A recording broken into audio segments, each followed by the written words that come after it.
हर हर महादेव दोस्तों। एक बार फिर से हाजिर हूँ आपके लिए एक नई इंटरेस्टिंग कहानी को लेकर आपके अपने YouTube channel Shivraj mystery blogs पर। दोस्तों, आपने इल्यूमिनाती के बारे में तो ज़रूर सुना होगा। इल्यूमिनाती जो कि एक सीक्रेट ऑर्गेनाइजेशन है। दुनिया भर में बहुत से ऐसे लोग हैं जो ये मानते हैं कि एक ऐसी सीक्रेट ऑर्गेनाइजेशन है जो छुप कर अपना काम कर रही है और इस दुनिया पर अपनी हुकूमत चला रही है। अब इल्यूमिनाती जैसी ऑर्गेनाइजेशन सच में एग्जिस्ट करती है या नहीं, इसका कोई प्रूफ तो नहीं है, पर फिर भी दुनिया में बहुत से ऐसे लोग हैं जो ये बिलीव करते हैं कि इल्यूमिनाती सच में हैं और इससे जुड़े ज़्यादातर लोग काफ़ी पावरफुल और अमीर हैं और ये सभी लोग शैतान की पूजा करते हैं। आज जो कहानी मैं आपको सुनाने जा रहा हूँ वो इल्यूमिनाती से ही रिलेटेड है और ये एक सच्ची घटना है। मुझे ये स्टोरी मेरे एक फ्रेंड ने भेजी है जो कि आजकल लंदन में रहता है। तो चलिए शुरू करते हैं। मेरा नाम डेरेक है और मैं लंदन से कुछ दूर एक छोटे से टाउन में रहता हूँ। मैं अक्सर अपने काम से लंदन आया जाया करता था।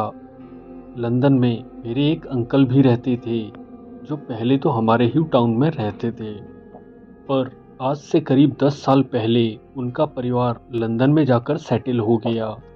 उनकी फैमिली पहले एकदम नॉर्मल फैमिली हुआ करती थी और उनके पास ज़्यादा इनकम भी नहीं थी, पर लंदन पहुंचकर मानो उन लोगों की किस्मत ही पलट गई।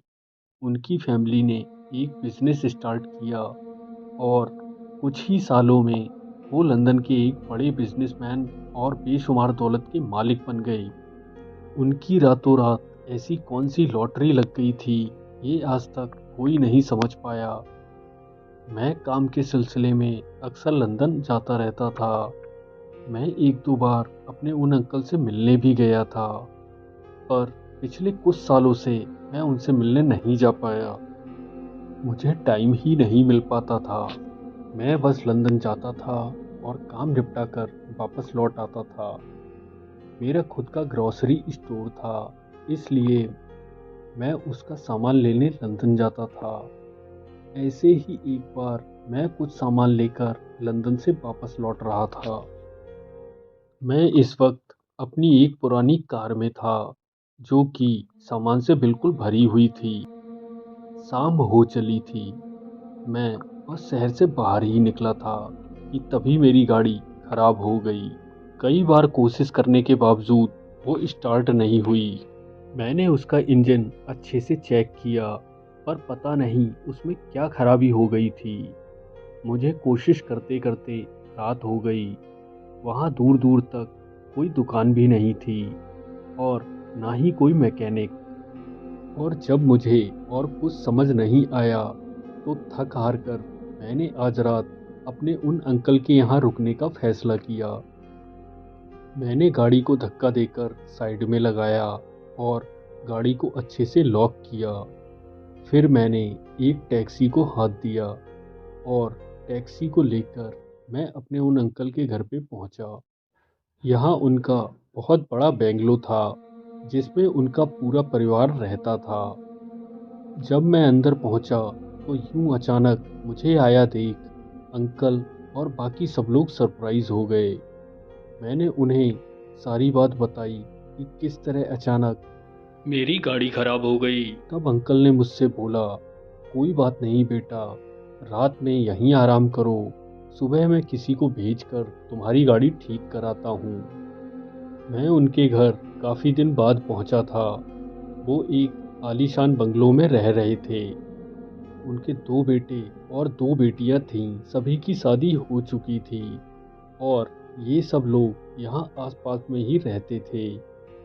आज जब मैं यहाँ पहुँचा तो सब लोग यहीं पर थे।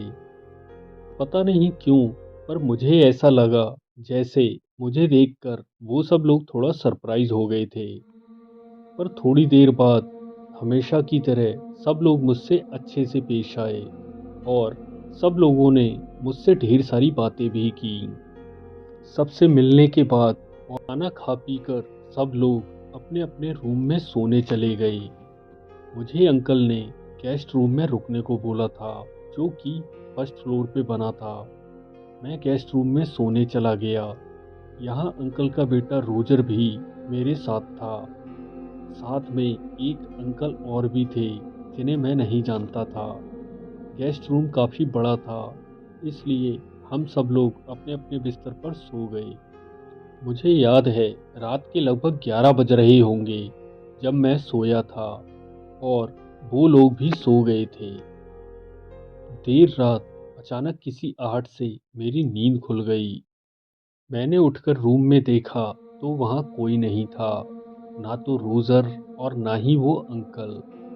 मैंने घड़ी में टाइम देखा तो रात के 2 बज रहे थे। इतनी रात को ये दोनों कहाँ गायब थे? मैं रूम में लेटा ये सोच ही रहा था कि अचानक मुझे कुछ लोगों की फुसफुसाहट सुनाई दी। आखिर रात के 2 बजे यहाँ चल क्या रहा था? मैं रूम से बाहर निकल के आया, जहाँ सब जगह अंधेरा छाया था। रूम के साइड में एक गैलरी थी, इसमें बहुत सारे रोशनदान थे, जहाँ से नीचे का साफ दिखता था। नीचे लाइट्स ऑन थी। मैंने रोशनदान से झांक कर नीचे देखा तो मैं हैरान हो गया। इतनी रात में नीचे सब लोग इकट्ठा थे। अंकल, अंकल के बेटे, दोनों बेटियां और बाकी सब लोग। कुल मिलाकर वहाँ काफ़ी लोग जमा थे और वे सब लोग आपस में कानाफूसी भी कर रहे थे। वो सो तो रहा है ना? किसी ने पूछा। हाँ, वो सो रहा है, अंकल के बेटे ने जवाब दिया। उसको भी आज ही यहाँ टपकना था। वो लोग मेरे बारे में बात कर रहे थे। ठीक है, सब लोग चलो फिर, अब लेट मत करो, 3 बजने वाला है, पूजा का टाइम हो गया है। मैं जहाँ इस वक्त खड़ा था वहाँ चारों तरफ अंधेरा था। इस वजह से मैं आराम से छिपकर सबको देख रहा था। मैंने देखा वो सब लोग कहीं जाने की तैयारी कर रहे थे और धीरे धीरे सब लोग बाहर निकलने लगे। जैसे ही सब लोग बाहर निकले, मैं भी किसी तरह से घर से बाहर निकलने में कामयाब हो गया। मैं उनका पीछा करने लगा। मैं देखना चाहता था वो सब लोग कहाँ जा रहे हैं।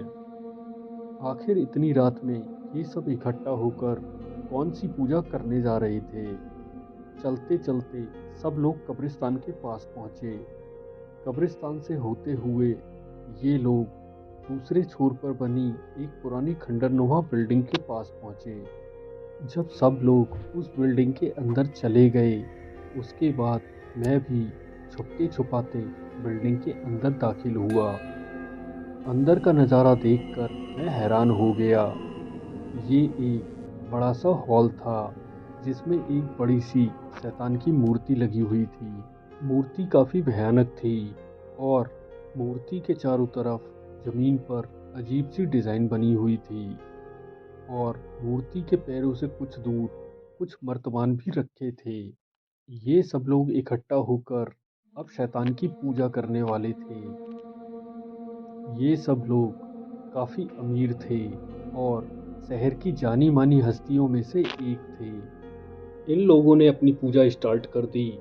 शैतान की मूर्ति के पास वो लोग कुछ मोमबत्तियां जलाते हैं, फिर खून चढ़ाते हैं।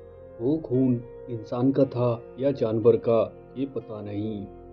फिर सब लोग जोर जोर से चिल्लाते हैं, शैतान की जय हो, शैतान की जय हो। ये दौलत शैतान से, ये शोहरत शैतान की, ये ताकत शैतान की। इस सब के लिए शुक्रिया, शुक्रिया शैतान, शैतान की जय हो। सब लोग अपने दोनों हाथ ऊपर उठाकर उन्हें दाएं से बाएं हिला रहे थे और साथ में ये सब लोग यही सब दोहराए जा रहे थे। और फिर पता नहीं कैसे उस मूर्ति की आंखें चमकने लगीं और मूर्ति के आसपास धुआं उठने लगा और सब लोग एक बार फिर चिल्लाने लगे, शैतान खुश हुआ, शैतान खुश हुआ, शैतान की जय हो, शैतान की जय हो। काफ़ी देर तक यही सब चलता रहा और फिर ये रिचुअल्स करने के बाद ये सब लोग वहाँ से जाने लगे। मैं हक्का बक्का होकर ये सब देख रहा था। मैंने अब तक इल्यूमिनाती लोगों के बारे में सिर्फ सुन रखा था, पर आज एक साथ इतने सारे इल्यूमिनाती लोगों से मिल रहा था और उनके ये सीक्रेट रिचुअल्स देख रहा था। ये सब वो लोग थे जिन्होंने दौलत शोहरत पाने के लिए शैतान से अपनी आत्मा का सौदा कर लिया और अब ये सब लोग शैतान के गुलाम हैं। इन लोगों का एकदम से इतना ऊपर उठना, इतना अमीर और मशहूर हो जाना सोचने वाली बात थी। क्या इस सब के पीछे शैतान का हाथ है? मैंने इल्यूमिनाती के बारे में सुन रखा था कि ये लोग छिपकर रहते हैं और किसी भी कीमत पर अपना राज खुलने नहीं देते, और अगर कोई इनका सीक्रेट रिवील करता है तो वो मारा जाता है। इसलिए बहुत सालों तक तो मेरी हिम्मत ही नहीं हुई कि मैं इस सब के बारे में किसी को कुछ बताता, पर अब जब इस घटना को 20 साल से ज़्यादा हो गए हैं, तब जाकर आप सबको इस सच से रूबरू करवा रहा हूँ। तो दोस्तों, आज की कहानी आप सबको कैसी लगी और आपको क्या लगता है कि क्या इल्यूमिनाती सच में एग्जिस्ट करते हैं? और क्या आप किसी ऐसे शख्स को जानते हैं जो इल्यूमिनाती है? कमेंट करके ज़रूर बताना। वैसे दुनिया भर में बहुत से सेलिब्रिटी हैं जिन्हें माना जाता है कि वो इल्यूमिनाती हैं, जैसे Michael Jackson, Britney Spears, Eminem और यहाँ तक कि हनी सिंह भी। कुछ लोग मानते हैं कि हनी सिंह भी इल्यूमिनाती हैं। तो दोस्तों, ये सब जानकर आपको कैसा लग रहा है? कमेंट करके ज़रूर बताना। तो दोस्तों, मिलता हूँ आपसे अपने नेक्स्ट वीडियो में ऐसी ही एक रहस्यमयी कहानी को लेकर।